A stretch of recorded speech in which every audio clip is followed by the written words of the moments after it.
मेरी शानी आपका स्वागत है शानी के चैनल में। और मैं आपको आज कलश स्थापना नवरात्रि की विधि बताने जा रही हूँ, जो मेरे साथ पंडित जी भी हैं और आपको पूरी विधि बताएंगे कैसे नवरात्रि की स्थापना कलश स्थापना करते हैं। उसके पहले मैं आपको सामग्री दिखाती हूँ। फूल है, जौ, अक्षत, इत्र, कसैली, रक्षा सूत्र है, लौंग, इलायची, पान का पत्ता, जनेऊ, दूब और गंगा जी की मिट्टी। अगर मिट्टी ना हो तो शादी मिट्टी में गंगा जल मिला के उसमें रख सकते हैं। और पल्लो आम का और फल और मेरा फूल नारियल, घी की बत्ती। स्टार्ट करते हैं। ये बताइए कि हम नवरात्रि कलश स्थापना कैसे करेंगे, क्या क्या अब इसकी विधि बताइए। इसकी विधि इसके लिए पहले पूजा स्टार्ट करने से पहले हम दोस्तों मैं आपको ये दिखाना चाहूँगी। ये किताब वेद पूजन है, जो आप ये किताब खरीद सकते हैं और इसे पूजा आप संपन्न कर सकते हैं। देखिए दोस्तों, ये वेद पूजन है जो आपको इजीली रहेगी ये पूजा करने में और सहायता मिलेगी ना पंडित जी। जी तो पंडित जी पहले आप ये बता दीजिए कि नवरात्रि में कलश स्थापना करने में क्या 9 दिन लोगों का उपवास रखना जरूरी है।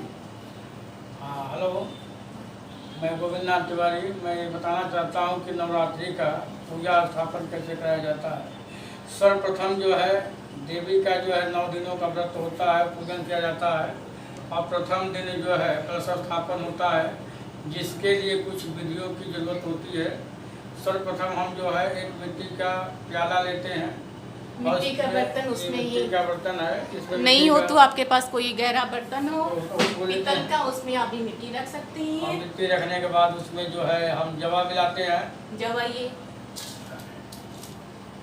जवा मिलाते हैं, उसके बाद जवा मिलाने के बाद ऊपर से थोड़ा सा मिट्टी डालते हैं। तो जवा जैसे मिट्टी हमने यहाँ रखा, पंडित जी कहाँ यहाँ रखो, बस यहाँ रखने के बाद फिर इसमें मैं जवा डालूंगी। जवा डालेंगे, जवा डालने के बाद उसको मिलाना है और मिलाने के बाद थोड़ा सा मिट्टी ऊपर कर देना है ताकि आराम से जवा जम जाए।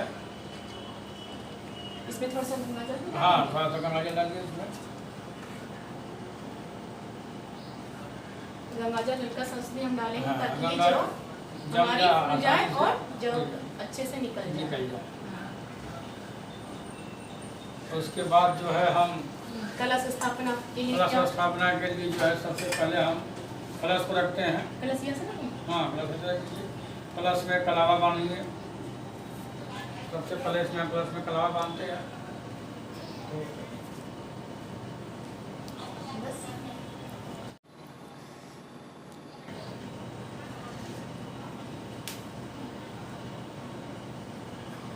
और इस पे जो है थोड़ा स्वस्ति का निशान, स्वस्ति का निशान लगाना है। हाँ स्वस्ति वाचन का निशान नहीं।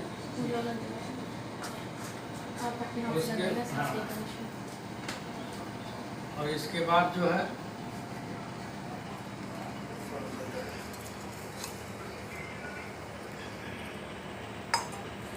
स्वस्ति का निशान यहाँ बनाते हैं और उसके बाद कलावा बांधते हैं और फिर इसमें जो है गंगा जल को डालते हैं। इसमें हम गंगा जल डालेंगे। उसके बाद थोड़ा सा इसमें रोड़ी, हल्दी डालिए, थोड़ा सा रोड़ी, हल्दी, गुरवा, हाँ वही दूध, थोड़ा सा पान सुपारी, एक सुपारी हाँ और एक पान का पत्ता। ये क्यों डालते हैं पंडित जी? ये जो है प्रतीक है भगवान का, इसलिए इसमें इस कलश में। और पान का पत्ता ना मिले उसमें तो हम क्या करें? पान का पत्ता यदि ना मिले तो भी कोई बात नहीं, सुपारी डाल के आप काम चला सकते हैं। हो गया। उसके बाद इसमें एक सिक्का डालिए, सिक्का डालते हैं और उसके बाद से जो है आम का पल्लो इस पे रखते हैं। अगर आम का पल्लो ना मिले तो आप अशोक का भी पत्ता से कलश स्थापन में लगा उपयोग कर सकते हैं। नारियल, इसके बाद नारियल को रखते हैं, नारियल में चुन्नी लपेट के। अभी फिलहाल में कसूरी नहीं थी तो हमने ये कलावा लपेट दिया है। ठीक, ये जो है मुख हमेशा अपने दिशा में होना चाहिए।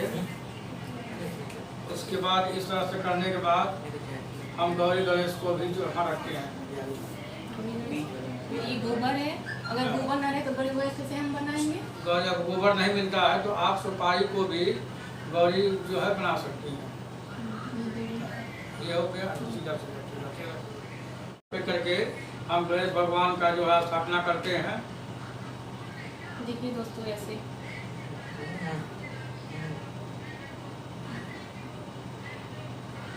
ऐसे जो है कलवा को लपेट करके गणेश भगवान को स्थापित करते हैं।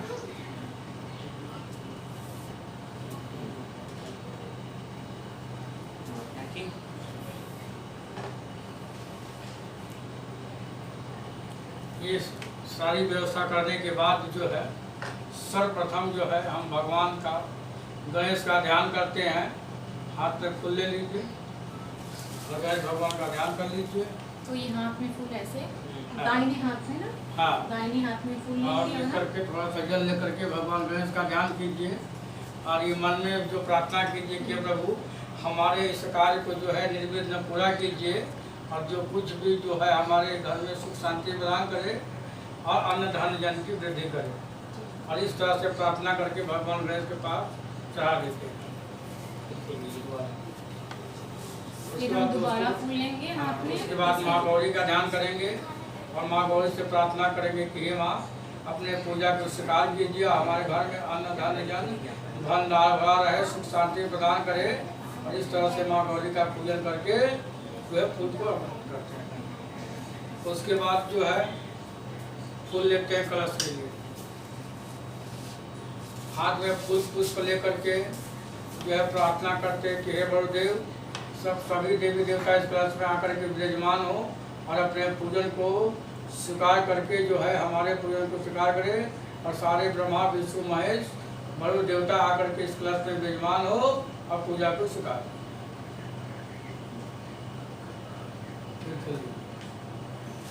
उसके बाद हम संकल्प करते हैं कि हम जो है नवरात्रि का व्रत का प्रारंभ कर रहे हैं और 9 दिन तक जो है हम नवरात्रि का व्रत करेंगे, पूजन करेंगे। और इस तरह से संकल्प करके जो है हम 9 दिन का पूजन और विधि व्रत को करते हैं। और उसके बाद दीपक जो है 9 दिन होना चाहिए और दीपक घी का हो या सरसों का तेल हो या तिली का तेल से ही दीपक को जलाना चाहिए। सरसों का तेल से भी जल सकता है, तिली का तेल से भी जल सकता है। और दीपक को दाहिने साइड में रख दीजिए।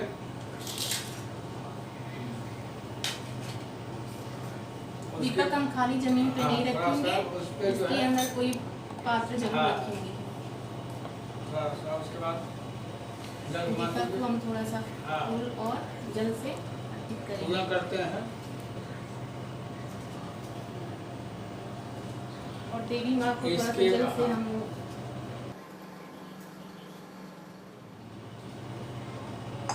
इसके बाद जो है सब कुछ करने के बाद भगवान को ध्यान करते हैं, आह्वान करते हैं, बुलाते हैं। उसके बाद भगवान लोग का स्नान कराते हैं। स्नान कराइए पहले गणेश भगवान का ओम वादम स्मर्पयामि अर्घ्यं स्मर्पयामि आचमनं स्मर्पयामि स्नानं स्मर्पयामि भ्यो नमो नमः गौरी गणेश अंबिका स्नान स्मर्पयामि भ्यो नमो नमः गौरी माता का स्नान कराएंगे। उसके बाद कलश स्थापना कलश पे स्नान कराएंगे। उसके बाद स्नान के बाद इनको वस्त्र दीजिए। स्नान के बाद वस्त्र देंगे। जैसे हम ये ये वस्त्र दे दिए और फिर गणेश भगवान को वस्त्र चाहिए। और आप जो है समर्पयामि ओम वस्त्रम समर्पयामि वस्त्रम समर्पयामि पे चाहिए वस्त्र। सब चीज में आप समर्पयामि करते हैं कि भगवान हम समर्पित कर रहे हैं, आप इसको स्वीकार कीजिए। इसलिए हम समर्पयामि करते हुए 2 बार जल छोड़िए। ओम आचमनं समर्पयामि भ्यो नमो नमः वस्त्रं समर्पयामि भ्यो नमो नमः। उसके बाद गणेश जी को हम जनेऊ पहनाएंगे।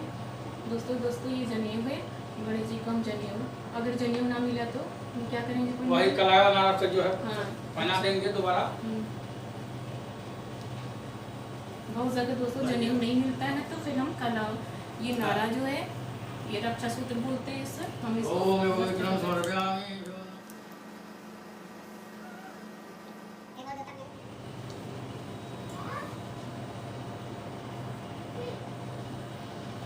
विक्रम स्वर्गामि भ्यो नमो नमः। ओम आश्रम स्वर्गामि। इसके बाद जो है जब पंक्ति लगाते हैं, सिंदूर लगाते हैं, हल्दी सिंदूर रोड़ी और हल्का सिंदूरम समर्पयामि। उसके बाद गौरी माता को 5 बार सिंदूर लगाइए। ओम सिंदूरम सौभाग्यकम सौभाग्यवर्धनम सिंदूरम सौभाग्यकम सौभाग्य सिंदूरम सौभाग्य। उसके बाद माथे लगा लीजिए। इसके बाद मरु देवता का पूजा करते हैं, अगला सब देवता का। ओम हरिदेवम स्वर्गामि भ्यो नमो नमः। दुर्गा भूषण स्वर्गामि भ्यो नमो नमः। ओम सिंदूरम सौभाग्यम सौभाग्यकामि भ्यो नमो नमः। इसके बाद दोस्तों जो है हम दुर्वा के 21 पत्ता को लेकर के 21 ना हो तो 5 या 11 जो है 21 का लेकर के इसमें कलाई नारा बांधिए 3 बार। कलाई नारा इसमें लपेट करके 3 गांठ लगाते हैं। ब्रह्मा विष्णु महेश ये तीनों के रूप में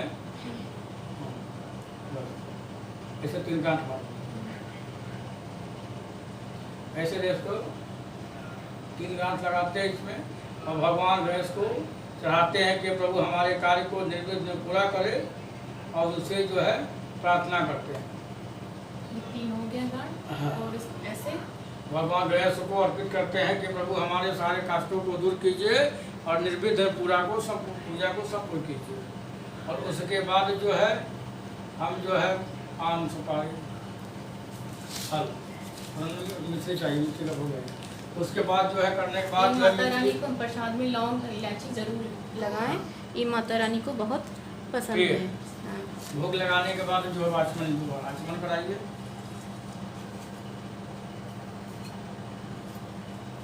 इसके बाद जो है पान में बीड़ा लगाएंगे ना। पान वही 1 सुपारी डाल लीजिए और लौंग इलायची।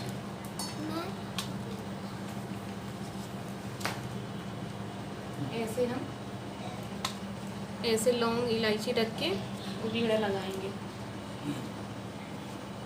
फिर हम चढ़ाएंगे। उसके बाद दोस्तों इस पे हम जो है ये सब करने के बाद कुछ दक्षिणा चढ़ाते हैं। दक्षिणा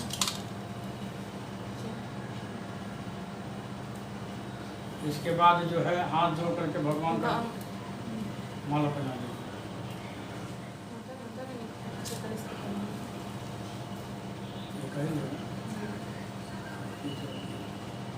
ऐसे देखिए। हाँ, इस तरह से माला पहनाते हैं। ये सब करने के बाद जो है प्रार्थना के फल ओम विधान फलम स्वर्गामि भ्यो नमो नमः। ये सारी विधियाँ जो है पूजा की नवरात्रि के प्रथम दिन का है। और इस तरह से इत्र भी लगाते हैं। माता रानी को इत्र सुगंधित इत्र बहुत पसंद है और हम इत्र उनको जरूर लगाएंगे।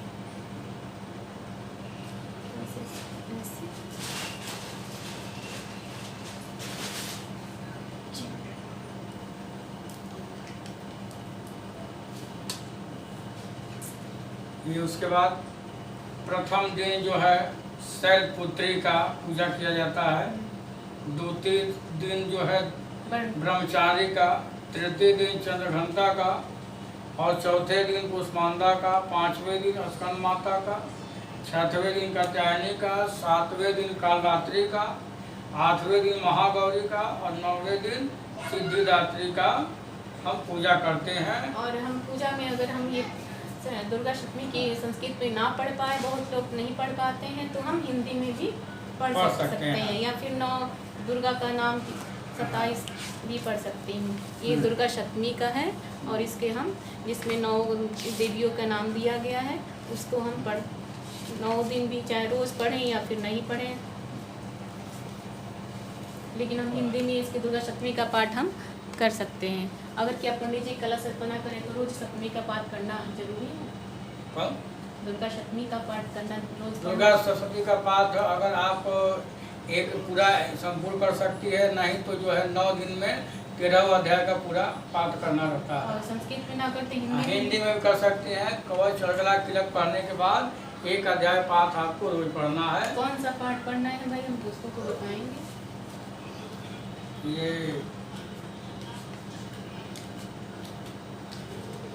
ये देखिए यहाँ से जो है प्रथम अध्याय है। देखिए दोस्तों, ये प्रथम अध्याय है और इसका ये संस्कृत ना पढ़ने आए तो फिर हम हिंदी पढ़ सकेंगे। इसके बाद जो है, इसके पहले जो है हम कवच अर्गला किलक जो है ये करते हैं। किलक का है ये तीनों कवच अर्गला किलक करने के बाद जो है हम दुर्गा सप्तमी का पाठ प्रारंभ करते हैं और 9वें दिन तक जो है 9 दिन में पूरा दुर्गा सप्तमी का जो है पाठ संपूर्ण करते हैं। जो पाठ ना करे तो फिर कोई बात नहीं। अगर जो पाठ नहीं कर सकते हैं, समय का अभाव है, तो वो जो है दुर्गा चालीसा पढ़ करके जो है भी दुर्गा जी का पूजा कर सकते हैं। और हम ये ऐसे हमारी कलश स्थापना होती है, पंडित जी ने जो बताया आपको सुने होंगे भाई दोस्तों। और मैं किताब की जो नाम बताई हूँ वेद का पूजन विधि का, उस किताब को खरीद के आप उसमें सब की सामग्री का दिया गया है कि क्या क्या ज़रूरत पड़ती है। उसकी लेने के बाद उस किताब को खरीदने के बाद आपको उस विधि का पता चल जाएगा। अगर हमारी ये पूजा कि पंडित जी और हमारी बातों का अच्छा लगा, पूजा अच्छा लगा, तो फिर आप सब्सक्राइब और लाइक कर जरूर करके बताएं और कमेंट में ज़रूर लिखिए कि क्या हमें और 9 दिन में क्या चाहिए, क्या करना चाहिए। तो दोस्तों इसके लिए नवरात्रि की शुभकामनाएं।